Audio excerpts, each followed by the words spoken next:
President Obama's latest comments on the Keystone XL oil pipeline, including an attempt to downplay the number of jobs it would create, are reigniting concerns that the administration may not approve the project.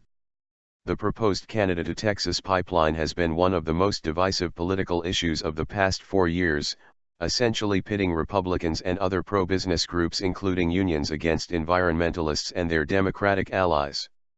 The president, in an interview Saturday with the New York Times, repeated his position that the administration's decision will be based on whether or not this is going to significantly contribute to carbon in our atmosphere. However, he also took a swipe at what he described as the Republicans' argument that Keystone would be a big jobs generator.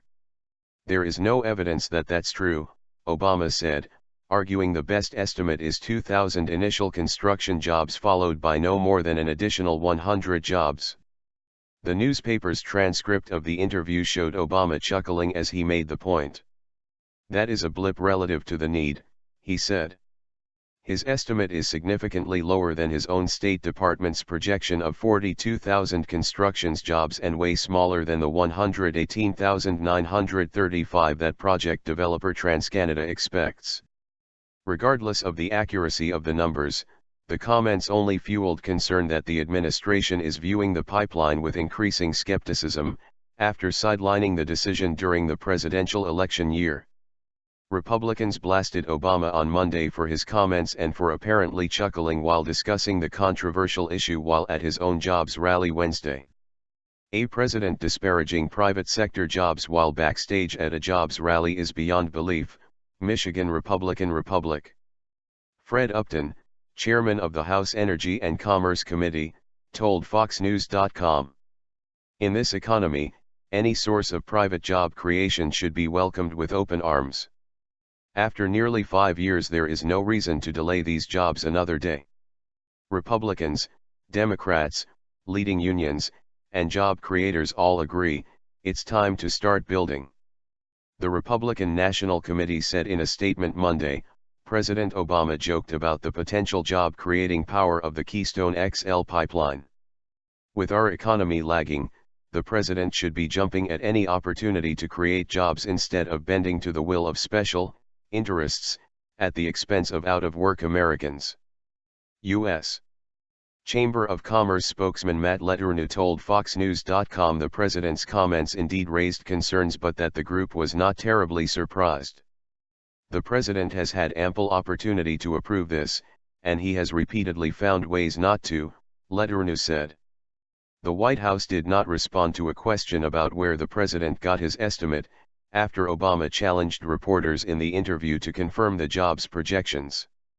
Letourneau pointed to a 2011 Cornell University study with similar numbers, while adding the president should probably stick with his own administration's numbers. He also argued the non-controversial southern leg of the pipeline has already created 4,000 jobs.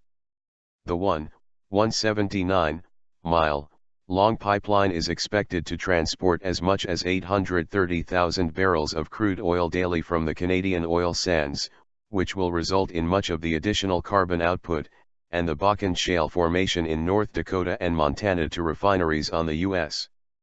Gulf Coast. Supporters say the estimated $5.3 billion project also will lower the price of gasoline and reduce the country's dependency on foreign oil.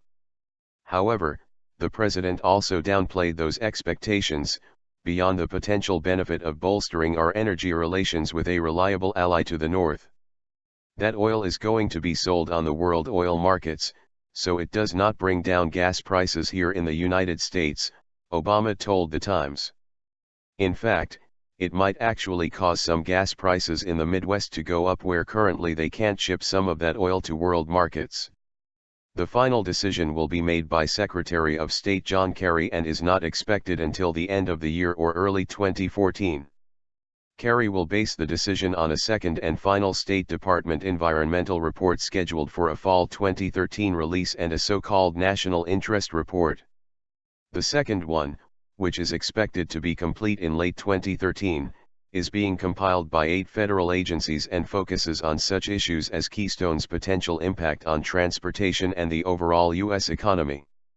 Leternu said Obama in his major climate change speech last month also hinted at another possible layer of review. Upton has repeatedly argued that Keystone has already been subject to 15,500 pages of environmental study and that the time is now to approve the project. After more than 4 years of regulatory delay, the administration has run out of excuses, he said several weeks ago.